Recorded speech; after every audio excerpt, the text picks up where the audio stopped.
Vous êtes dans la rue du Chevalier Rose.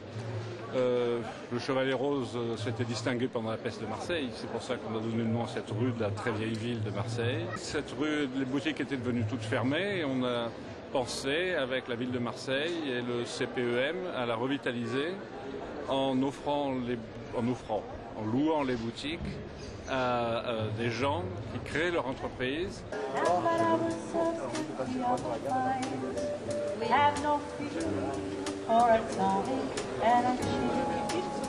Alors, l'opération de la rue Chevalier Rose, c'est une action de revitalisation commerciale d'une rue qui est charnière entre le centre-ville et les grands projets Euroméditerranée, la Joliette, la zone d'activité économique, le cœur économique de Marseille.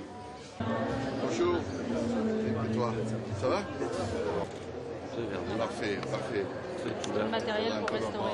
Avec vous. Plutôt du vernis au carton, c'est relativement rare. Très bien, il faudra que vous m'appreniez comment on fait. Oui, je viens, sans problème. Bonjour. Allez, Luthier, il n'y en a plus beaucoup. C'est tout vous qui l'avez fait.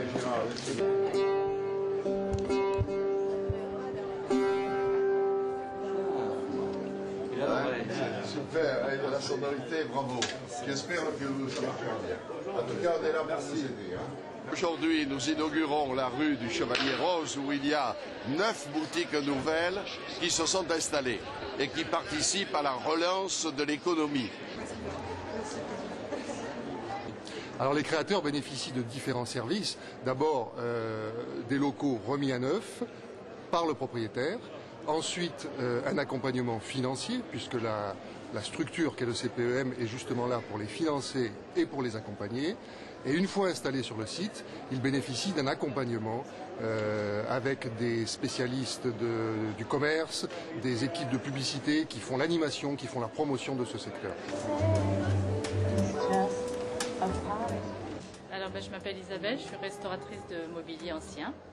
Donc je fais tout ce qui est restauration, aussi bien au niveau du bois, aussi bien du Napoléon en marqueterie que du bois massif, les chaises, les armoires, les commodes. Voilà, je dirais que je redonne vie aux meubles.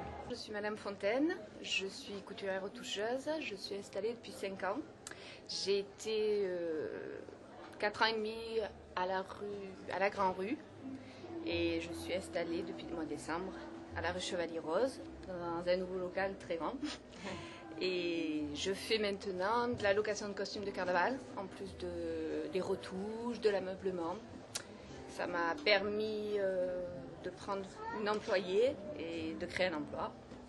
Je m'appelle Caroline Godard, j'ai donc ouvert cette librairie en mois de janvier, la librairie Pharos, qui est une librairie spécialisée sur les pays du bassin méditerranéen. Le problème de cette rue, c'est qu'elle a été abandonnée pendant tellement d'années que les gens n'avaient plus l'habitude d'y passer, donc il y a beaucoup moins de passages qu'avant. Ça fait quand même 15 ans, une rue abandonnée pendant 15 ans, c'est lourd. Donc pour faire redémarrer ça, il faut être connu, il faut que les gens sachent qu'on est là.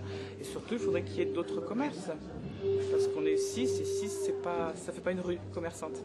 Bon, mes chers amis, je voudrais dire à monsieur le député maire du secteur, à monsieur le président Rambert, à monsieur Bode, combien je suis satisfait que dans l'ensemble de ce quartier, on arrive à faire les efforts nécessaires pour réhabiliter, accueillir les commerçants, accueillir des enseignes nouvelles, bref, faire en sorte que ces quartiers qui ont été laissés à l'abandon pendant des décennies redeviennent des activités d'une grande économie avec effectivement l'attrait du tourisme, du commerce de qualité. Bonne journée. Le sentiment par rapport à cette opération très touchée par la visite du maire, je pense qu'il a su trouver les mots justes pour nous encourager dans notre démarche de créateur d'entreprise. J'espère qu'on ne le décevra pas et qu'on sera à la hauteur de ce qu'il nous remet un petit peu comme un cadeau parce que c'est pas tous les jours qu'on peut acquérir ce style de local dans la ville de Marseille. Entreprendre à Marseille, il faut continuer. Vous savez bien que quand je suis arrivé à la mairie avec mes adjoints, le chômage était à 21%, il est aujourd'hui à 14,8%. Alors c'est beaucoup, mais ça va dans la bonne direction. Alors bravo et continuons.